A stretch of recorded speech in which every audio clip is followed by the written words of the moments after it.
কখনো এই ৫টি জিনিসকে ভয় পাবেন না এবং সেটি তো অবশ্যই না।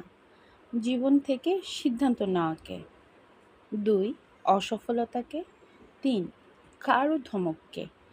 ৪. পরিশ্রম করাকে। ৫. মৃত্যুকে। মৃত্যুকে ভয় করে কখনো সাহসী পদক্ষেপগুলো থেকে পিছিয়ে আসবেন না, কারণ আমরা সবাই জানি মৃত্যু একদিন না একদিন আসবেই, সেটা সবার জীবন নেই। যাই হোক, নীতিকথার পাশাপাশিও কিছু ভিডিওতে ছোট ছোট প্লাস্টিক সামগ্রী দেখছেন। এখানে আসলে ম্যাক্সিমাম প্লাস্টিক সামগ্রী হচ্ছে ১ থেকে ৯৯ টাকার ভেতরে। অনেক অজস্র প্লাস্টিক সামগ্রী আর কিছু স্টিলের সামগ্রীও রয়েছে যেগুলো ৯৯ মানে 100+ মধ্যে। এই স্ট্রবেরি সেটটা খুব সুন্দর লেগেছিল। এছাড়া এখানে অনেক মামপট রয়েছে যেগুলো ১০০ টাকার ভেতরে, এবং আরও কিছু ডিফারেন্ট 100+ আছে, যেমন গোল্ডেন কালার।